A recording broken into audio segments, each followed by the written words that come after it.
అందరికీ నమస్తే. ప్రముఖ నవలా రచయిత శ్రీ కొమ్మూరి సాంబశివరావు గారు రచించిన నంబర్ 222 అనే నవల 3వ భాగం. రెండవ ప్రపంచ యుద్ధానంతరం ఆ రెండు దేశాల నాయకుల మధ్య ఇంత స్నేహభావం ఎప్పుడూ లేదు.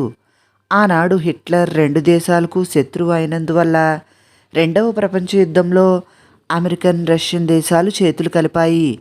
మళ్ళీ ఈనాడు ఇద్దరు నాయకులకి ఒకే శత్రువు తటస్థించాడు. అందువల్ల ఇద్దరి మధ్య మళ్ళీ మైత్రి ఏర్పడింది.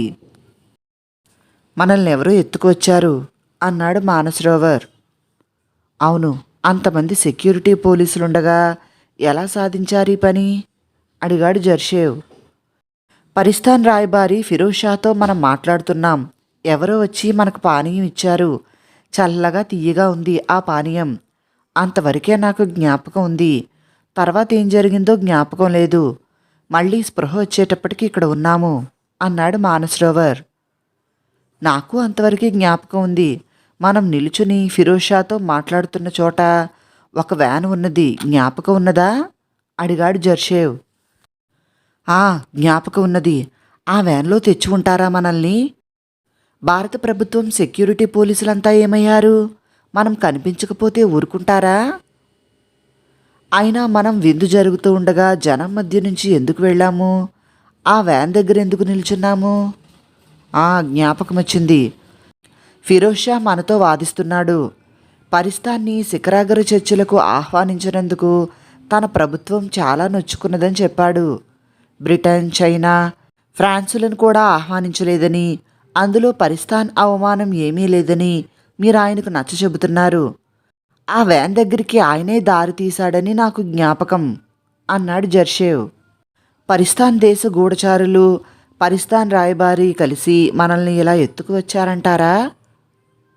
అవును, నా అనుమానము అదే అన్నాడు జర్షేవ్. పరిస్థాన్కి మాకు చాలా మైత్రి ఉందని మర్చిపోతున్నారా? పరిస్థాన్కి ఆయుధ సహాయం చేశాము. పెద్ద మొత్తాలు అప్పులిచ్చాం. బాగ్దాద్ ఒడంబడికలో పరిస్థాన్కి సభ్యత్వం కూడా ఉంది.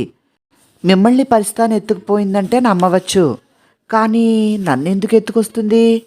మా అండ లేకపోతే పరిస్థాన్ దేశం 5 రోజులు కూడా నిలబడదు అన్నాడు మానసరోవర్. నిజమే. అయితే ఈ దుర్మార్గం ఎవరు చేశారంటారు అడిగాడు జర్షేవ్. అదే నేను ఊహించలేకుండా ఉన్నాను అని మానసరోవర్ అంటూ ఉండగా గదిలో దీపం వెలిగింది. కళ్ళు చిట్లించుకుని ఒకరినొకరు చూసుకున్నారు ఆ ఇద్దరు నాయకులు. ఆ తర్వాత గదంతా పరికించి చూశారు. అది చాలా చిన్న గది. గదికి కిటికీలు లేవు. పైన గోడలో ఎగ్జాస్ట్ ఫ్యాన్ తిరుగుతున్నది. గది మధ్య సీలింగ్ ఫ్యాన్ తిరుగుతోంది. ఒక పక్కగా 2 బల్లలున్నాయి. వాటి మీద అద్దం, దువ్వెనలు, సబ్బు, తల నూనె, సిగరెట్ డబ్బా, చుట్టలు పెట్టే, అగ్గిపెట్టెలు, కాగితాలు, కలాలు, చదరంగం పావులు, బోర్డు, పుస్తకాలు ఉన్నాయి. ఇంకొక పక్కన ఇంకొక బల్ల మీద విస్కీ సీసా, వోడ్కా, గ్లాసులు, సోడా బుడ్లు, గాజు కూజాలో మంచినీళ్ళు, ఫ్లాస్క్లో ఐసు ఉన్నాయి. ఆ ఇద్దరు నాయకులు ఒకరి మొహం ఒకరు చూసుకున్నారు. వాళ్ళు పడుకున్న మంచాలని పరీక్షగా చూశారు. మెత్తని డన్లప్ పరుపులు, స్ప్రింగ్ మంచాలు. ఇద్దరికీ నవ్వొచ్చింది. మనల్ని ఎత్తుకు వచ్చిన వారెవరో మన సుఖాల్ని బాగా కనిపెట్టేలాగే ఉన్నాడు. అంతవరకు నయమే అన్నాడు మానసరోవర్. మనల్ని హత్య చేయటానికి తీసుకురాలేదని అనుకోవచ్చు అంటూ జర్షన్ లేచి తలుపు దగ్గరికి వెళ్ళి లాగి చూశాడు. రాలేదు. తలుపు తట్టి చూశాడు. అది ఇనుప తలుపు. మనం అసలు ఢిల్లీలోనే ఉన్నామా అన్నాడు జర్షేవ్. మనం ఇండియాలోనే ఉన్నామా అన్నాడు మానసరోవర్. ఇంతలో చటుక్కున దీపం ఆరిపోయింది. అయ్యో, టైం ఎంతైందో చూడలేదే అన్నాడు జర్షేవ్ మంచం మీద కూర్చుంటూ. మానసరోవర్ తన రేడియం డైల్ చేతి గడియారం చూసుకుని 8 గంటలైంది. పగలో రాత్రో అన్నాడు. తర్వాత 5 నిమిషాల సేపు ఇద్దరూ మౌనంగా ఉండిపోయారు. మళ్ళీ దీపం వెలిగింది. కళ్ళు నులుముకుని చూశారు చుట్టూ. గుడ్ మార్నింగ్, మీకు పలహారం ఆ బల్ల మీద పెట్టాను అన్నది తలుపు దగ్గర నిలుచున్న యువతి. గుడ్ మార్నింగ్, మీకు పలహారం ఆ బల్ల మీద పెట్టాను అన్నది తలుపు దగ్గర నిల్చున్న యువతి. ఆ ఇద్దరు వృద్ధ నాయకులు రెప్పవాల్చకుండా ఆమెను చూశారు. వాళ్ళ నోట మాట రాలేదు. దంతం బొమ్మలా ఉంది. విశిష్టమైన సౌందర్యం ఆమెది. పల్చటి తెల్లని షిఫాన్ చీర కట్టుకున్నది. లేత పసుపు రంగు జాకెట్టు ఒంటికి అతుక్కున్నట్లున్నది. కత్తిరించిన జుట్టు ఉంగరాలు తిరిగి భుజం మీద కుప్పగా పడుతోంది. ఫ్యాన్ గాలికి ఆమె ముంగురులు చెంపల మీద సుళ్ళు తిరుగుతున్నాయి. కాటుకు పెట్టుకున్న నల్లని కళ్ళు, సన్నని ముక్కు, ఎర్రటి నిండు పెదిమలు, మొనదేలిన గడ్డం, గుండ్రని చెంపలు, నిగనిగా మెరుస్తున్న ఒళ్ళు. ఆమె అందాన్ని చూస్తూ ఆ నాయకులిద్దరూ తమ దుస్థితి మరిచిపోయారు. నువ్వెవరని కూడా అడగలేదు. ఫలహారం తీసుకోండి, మళ్ళీ వస్తాను అని ఆమె అనగానే దీపం ఆరిపోయింది. గదంతా మళ్ళీ చీకటయింది. అప్పుడు తేరుకున్నారు ఇద్దరు నాయకులు. ఆగు, ఎవరు నువ్వు అన్నాడు జర్షేవ్. మానసరోవర్ ఒక అంగలో తలుపు దగ్గరికి వెళ్ళాడు. అంతలో మళ్ళీ దీపం వెలిగింది. ఆమె అక్కడ లేదు. ఒక దేవత సాక్షాత్కరించి మాయమైందా అనిపించింది ఆ ఇద్దరు నాయకులకు. తలుపు చప్పుడు కాలేదు. ఆమె నడిచిన అలికిడి కూడా లేదు. దీపం ఆర్పటానికి ఆమె చెయ్యి కూడా కదలలేదు. కలగంటున్నామా అన్నాడు జర్షేవ్. తలుపు పక్కన మనకు కనిపించకుండా ఎలక్ట్రిక్ స్విచ్ ఉండి ఉండాలి అన్నాడు మానసరోవర్. స్విచ్ కనిపిస్తే మాత్రం ఏం ప్రయోజనం? బయట కూడా ఒక స్విచ్ ఉండి ఉంటుంది. రండి, ఫలహారం చేద్దాం అన్నాడు జర్షేవ్. ఇద్దరూ ఆకలి మీద ఉన్నారు.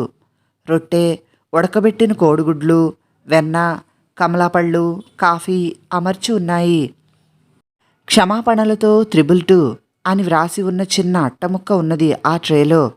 ఆ ఇద్దరు నాయకులకి ఆ అట్టముక్క మీద అంకెలు ఏమిటో అర్థం కాలేదు. హోటల్ భారత్ ముందు కారు ఆగింది. Detective Yugandhar, police commissioner Bhandarkar హడావిడిగా హోటల్లోనికి వెళ్లారు. హోటల్ ముందున్న పెద్ద హాల్లో నిల్చున్నాడు ప్రొప్రైటర్ నిరంజన్ దాస్. పోలీస్ కమిషనర్ని బండార్కర్ని చూడగానే ముందుకు నడిచి, వెంటనే వచ్చినందుకు ధన్యవాదాలు. ఏమిటండి ఈ దారుణం?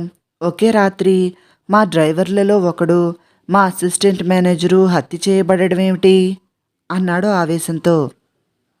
అసలేం జరిగిందో విపులంగా చెప్పండి. వీరు నా మిత్రులు డిటెక్టివ్ యుగంధర్. ఆయన్ని గురించి మీరు వినే ఉంటారు అన్నాడు కమిషనర్. వీరేనా యుగంధర్? నేను ఇదివరలో చూడలేదు. పత్రికలో ఫోటోలు మాత్రం చూశాను. చెప్పడానికేముంది? మా డ్రైవరు హత్య చేయబడ్డాడని మీరు ఫోన్ చేసి చెప్పారు.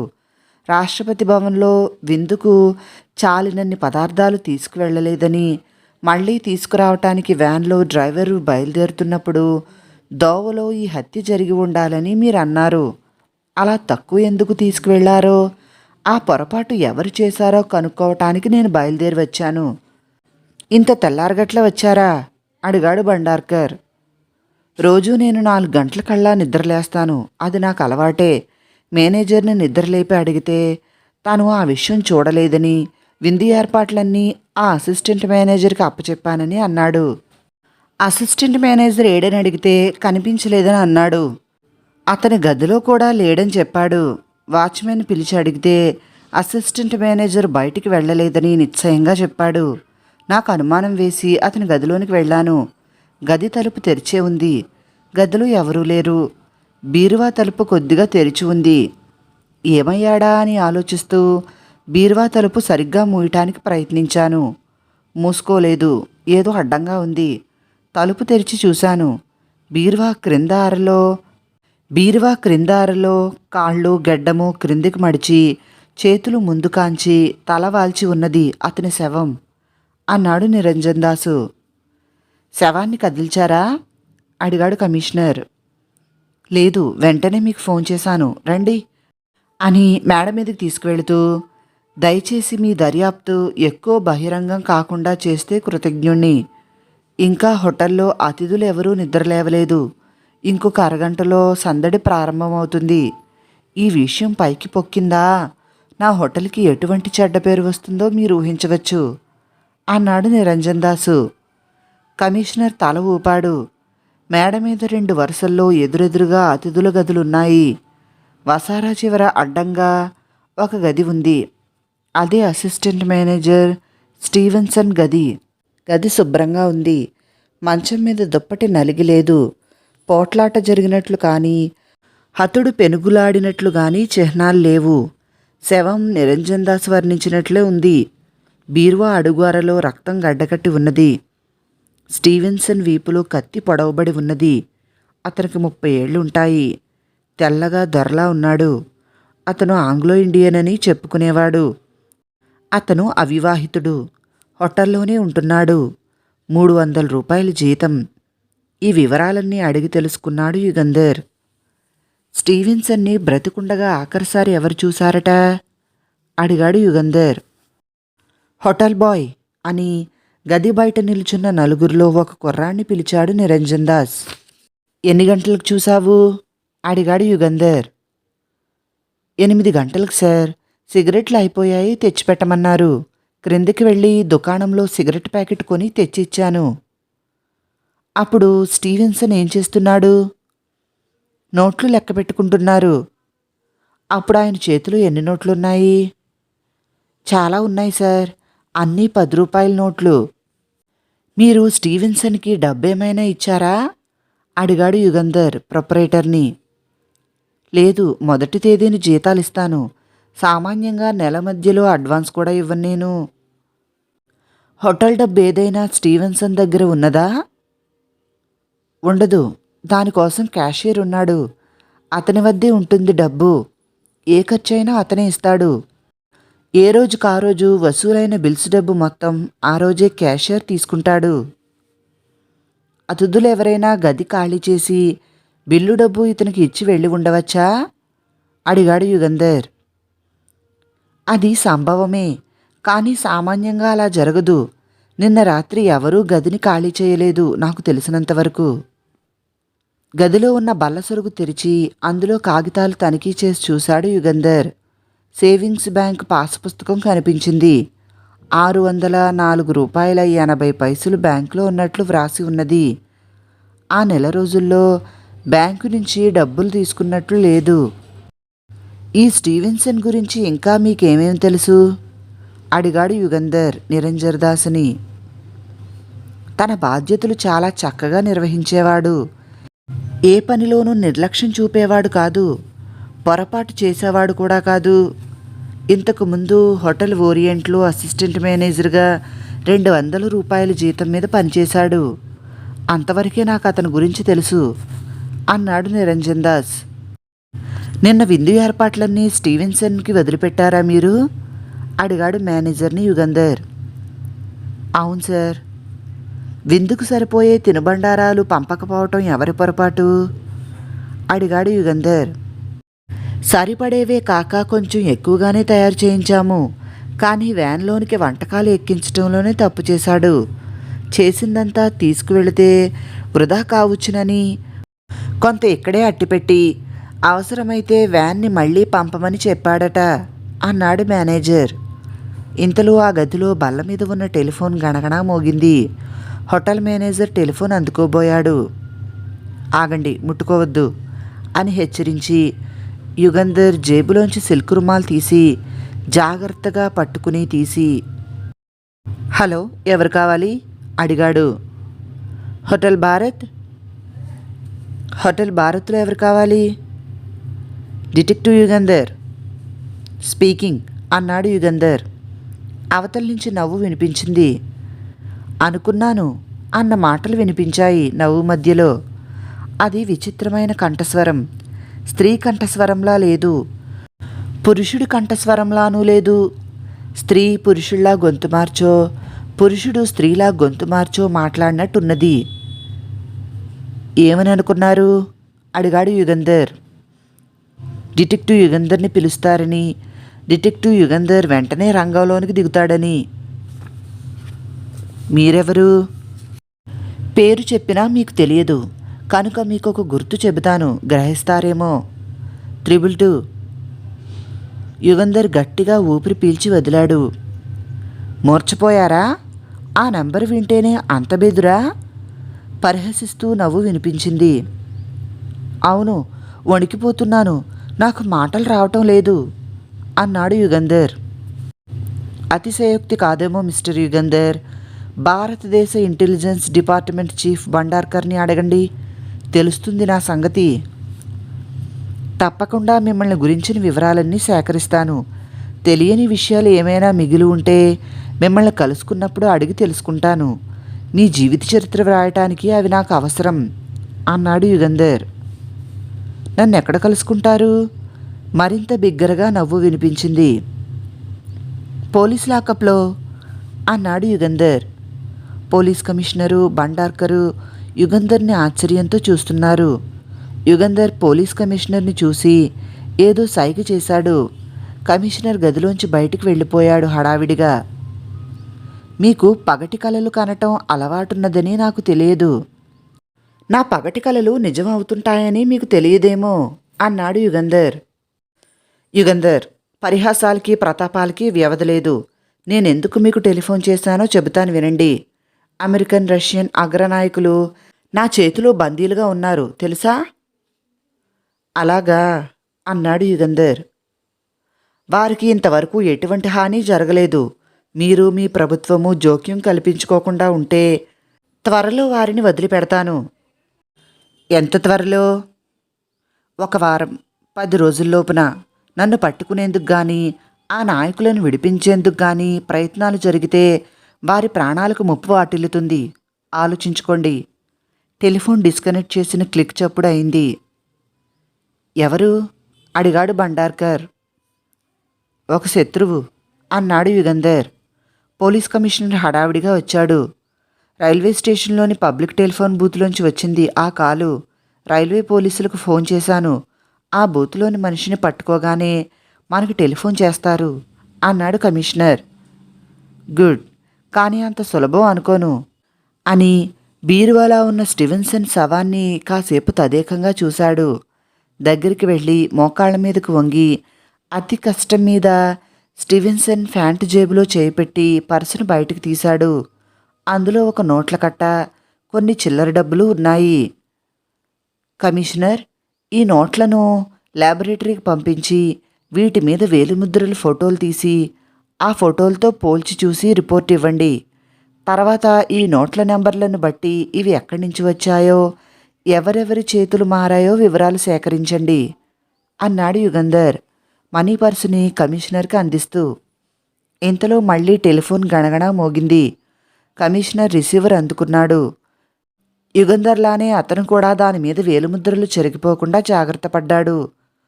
1 నిమిషం తర్వాత టెలిఫోన్ పెట్టేసి, గుడ్ లక్ యుగంధర్, ఇందాక స్టేషన్ నుంచి మీకు ఫోన్ చేసిన మనిషిని పట్టుకుని రైల్వే పోలీస్ స్టేషన్లో అట్టే పెట్టారట అన్నాడు. సరే, మనం వెళదాం. ఇక్కడ వ్యవహారాలు ఎవరికైనా అప్పచెప్పండి అన్నాడు యుగంధర్. కమిషనర్ భండార్కర్ యుగంధర్ రైల్వే స్టేషన్కి బయలుదేరారు. కారు రైల్వే స్టేషన్ ముందు ఆగింది. ముగ్గురు హడావిడిగా కారు దిగి చకచక రైల్వే పోలీస్ స్టేషన్ వైపు నడిచారు. పోలీస్ స్టేషన్ బయట వసారాలోనే నిలుచుని ఉన్నాడు సూపరింటెండెంట్. కమిషనర్ని చూడగానే సెల్యూట్ చేసి, గుడ్ మార్నింగ్ సార్. చాలా సులభంగానే దొరికాడు, లోపలున్నాడు. మీరే స్వయంగా వచ్చారంటే కేసేదో చాలా పెద్దదై ఉండాలి సార్ అన్నాడు.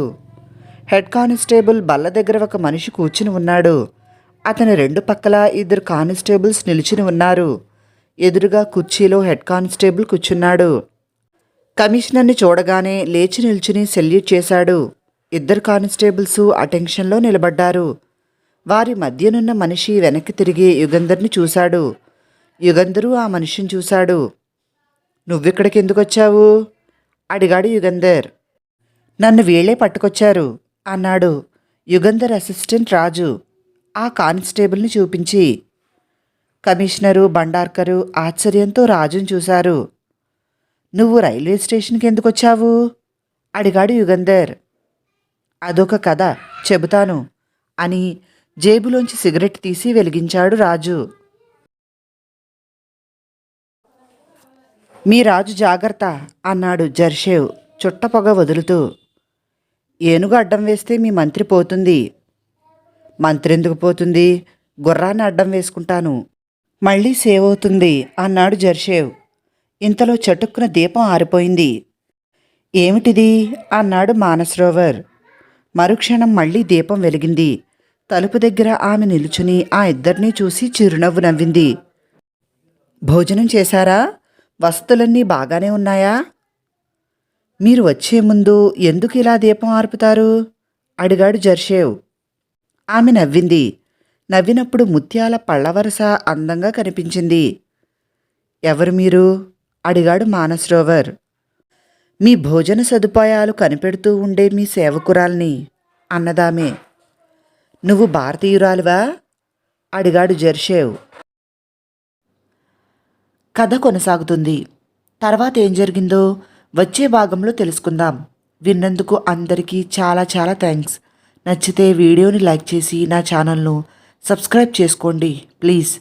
మరిన్ని కథలు నవలల కోసం డిస్క్రిప్షన్లో మరియు కమెంట్ బాక్స్లో ప్లేలిస్ట్లో లింక్స్ ఉన్నాయి, ఒకసారి చూడండి. ధన్యవాదములు. మీ ప్రసన్న.